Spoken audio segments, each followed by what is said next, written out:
एक कदम पीछे ही मान जाएंगे।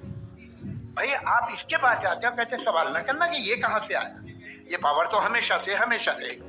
तो आप यूनिवर्स के बारे में मानने में क्या तकलीफ, एक कदम पहले रुक जाइए। ये हमेशा से थी या नहीं थी हमें मालूम नहीं है। और ये कहना कि हमें मालूम नहीं है, कमाल ये है कि दुनिया के सारे मजहब सब जानते हैं ये दुनिया कैसे बनी थी, कैसे मिटेगी, मरने के बाद क्या होगा, इनको सब इल्म है। इनको किसी को डायनासोर होते थे पहले ये नहीं पता था, किसी को नहीं पता। किसी भी दुनिया की मजहबी किताब में डायनासोर का जिक्र नहीं है, लेकिन बाकी सब बातें, how to make universe in 4 easy lessons and बाकी सब पता है। जिसको सब पता है वो गड़बड़ है। हमें ये इंकिसार, ये ह्यूमिलिटी होनी चाहिए कि हम ये कहें कि हमें ये बहुत सारी बातें नहीं मालूम, लेकिन हम उनकी परस्तिश न करें, अपनी लाइल्मी को की परस्तिश न करें, हम उसे पता लगाने की कोशिश करें। जिस दुनिया में आप बैठे हैं सर, ये हॉल जो है, ये इलेक्ट्रिसिटी जो है, ये माइक जो है, जिस हवाई जहाज से आप आए थे, वो जिस कार से आप यहाँ आए हैं, ये सब उन लोगों की बनाई होगी जिन्होंने सवाल किए थे। ये दुनिया जिसमें आप आज आराम से हैं, ये उन लोगों की बनाई है कि जिन्होंने सवाल किए थे। और हर स्टेज पे इन सवालों को मकरूह कहा गया था, गलत कहा गया था। आप जरा तारीख पढ़िए, बड़ी दिलचस्प किताब है बर्ट्रैंड रसेल की, जिसमें उसने रिलीजन एंड साइंस कि कब से रिलीजन जो है साइंस के अगेंस्ट है। और हद तो ये है कि भाप के इंजन के खिलाफ थे, स्टीम इंजन के भी खिलाफ थे, और फतवे हुए उन पे, वेटिकन ने दिए। तो ये हमेशा, अभी जैसे ही ये राइट विंगर आते हैं अमेरिका में पावर में, तो वो जो अपना ये क्या बोलते हैं उसे, सीट क्या बोलते हैं, सीट क्या जो, हाँ नहीं सीट जो होते हैं जिसपे जी, नहीं भाई, वो जो ह्यूमन बॉडी के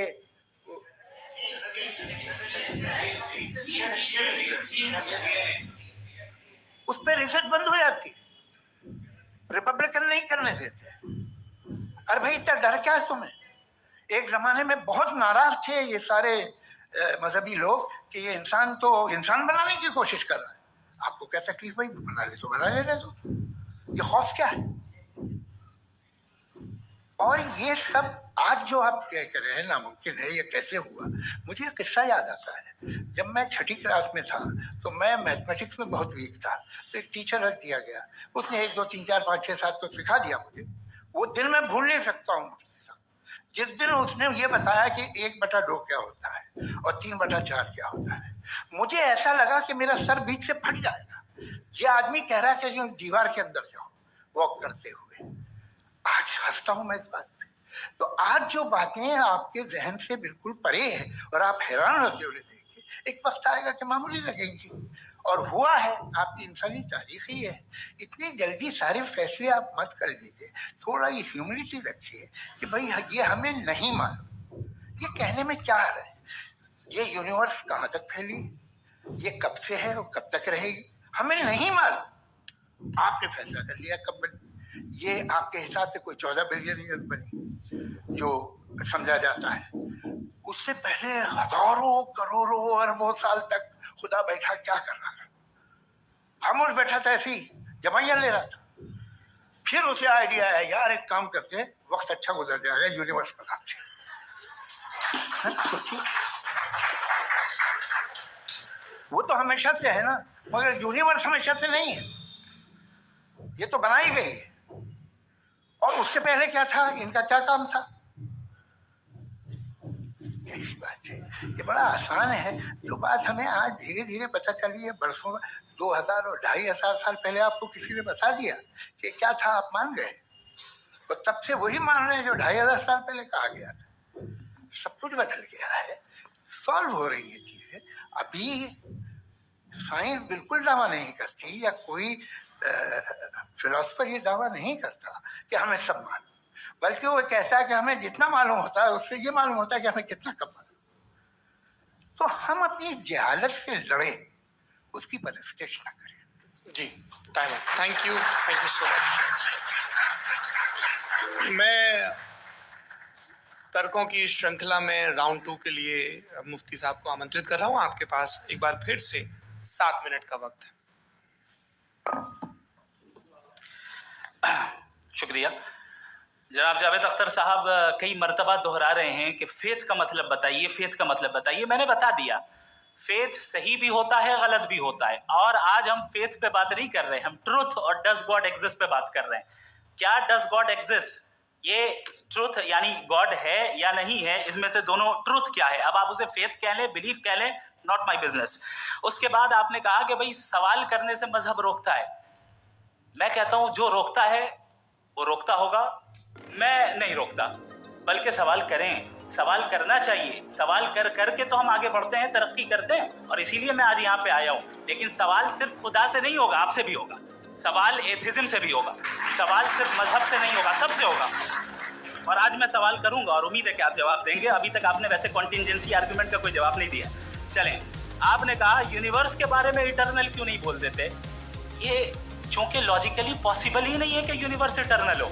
यूनिवर्स एक कॉन्टिंजेंट चीज है जो टाइम एंड स्पेस के पाबंद है, टाइम एंड स्पेस से बाउंड है। जो टाइम एंड स्पेस से बाउंड होगा वो कॉन्टिंजेंट होगा। जो कॉन्टिंजेंट होगा वो उसकी बिगिनिंग हुई होगी, जिसकी बिगिनिंग हुई होगी वो इटर्नल नहीं हो सकता। ये तो कॉमन सी बात है।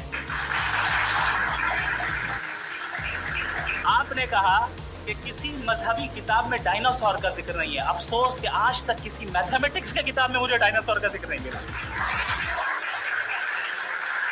तो इसका मतलब मैथमेटिक्स की किताब बेकार है? नहीं, उसका वो टॉपिक नहीं है। रेवलेशन का और मजहबी किताबों का टॉपिक ये नहीं है कि आपको आके बताएं साइकिल कैसे बनाते हैं, या आकर ये बताएं कि जो है डायनासोर कब था। वो तो मोरालिटी सिखाने आया है, गॉड के बारे में बताने आया, नॉन फिजिकल रियलिटी की हकीकत को सिखाने के लिए आया। रिलीजियन साइंस को रोकता है? नहीं रोकता। अगर रोकता है तो गलत करता है। रिलीजियन साइंटिज्म को रोकता है, जिसमें हमारे जावेद साहब मुब्तला है। साइंस और साइंटिज्म में फर्क है। साइंटिज्म ये है कि आप समझें कि साइंस और साइंटिफिक मेथोडोलॉजी ये नॉलेज को हासिल करने का वाहिद सोर्स ऑफ नॉलेज है। ये है साइंटिज्म। हम इसे रिजेक्ट करते हैं। हम साइंस को तो तरक्की करते हैं। भाई आप हमारी पूरी तारीख कर लें, पढ़ लें तो आपको पता चल जाएगा। बहरहाल की अलग टॉपिक है। उसके बाद इन्होंने एक लफ्ज कहा, वेटिकन ने फतवा दिया। वेटिकन का फतवे से कोई ताल्लुक नहीं है, दोनों कॉन्ट्राडिक्टरी अल्फाज हैं। उसके बाद उन्होंने कहा कि भाई हमें नहीं मालूम। अगर नहीं मालूम तो क्लियरली कह देना कि नहीं मालूम है, इसमें क्या हरज है। तो वही तो मैं कह रहा हूं ना कि आप कह दें कि नहीं मालूम, लेकिन क्लेम क्यों कर रहे हैं कि गॉड एग्जिस्ट नहीं कर रहे हैं। आप कह दें नहीं मालूम है, हो सकता है हो सकता ना हो, लेकिन आप क्लेम कर रहे हैं। The moment you say God does not exist, this is a claim, and now the burden of proof is upon you too, जैसे हमारे ऊपर है। और क्यों है मैं बताता हूं, क्यों है ये भी मैं बताता हूं। फिलोसॉफिकली जो क्लेम होता है ना, सिर्फ ये नहीं होता कि इंसान कहे पॉजिटिव क्लेम करे और नेगेटिव क्लेम करे तो बर्डन ऑफ प्रूफ नहीं है।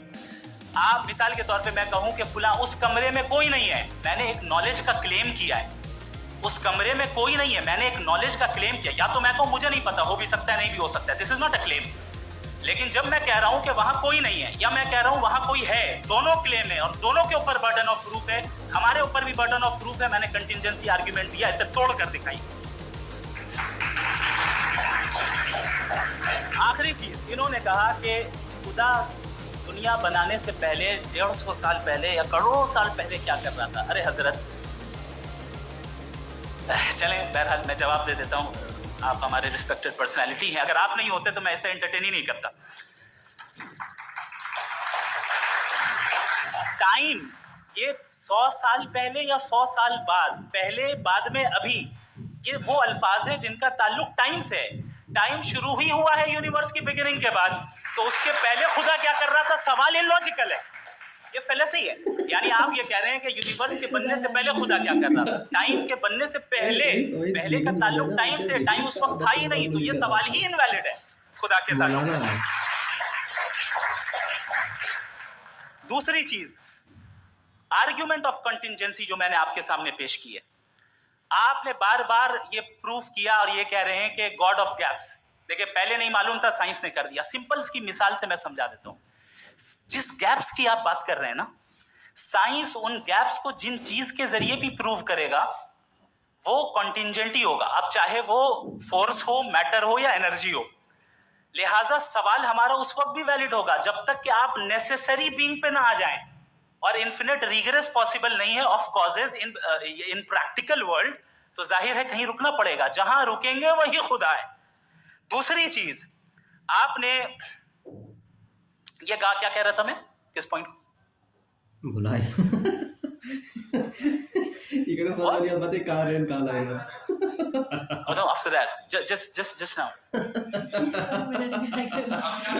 हाँ, जहाँ रुकेंगे वही खुदा है। बहरहाल, तो टाइम का जिक्र हो गया, गॉड ऑफ गैप, सॉरी। इसकी एक मिसाल आप ले लें।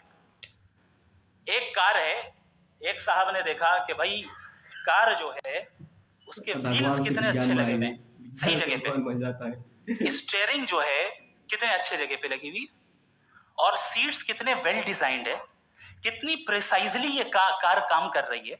तो जरूर कोई ना कोई इसे क्रिएट किया है, किसी ने क्रिएट किया है। अब जावेद साहब आए और कहे, अरे जनाब बोनेट खोलिए, इसमें इंजन है, इंजन इस कार को चला रहा है, hence prove no one has created the car. This is illogical, this is irrational. आपने इंजन के जरिए उस गैप को तो साबित किया, लेकिन क्या उससे कार की जो क्रिएशन है और उसका जो क्रिएटर है ये इम्पॉसिबल हो जाए? ऐसा पॉसिबल है?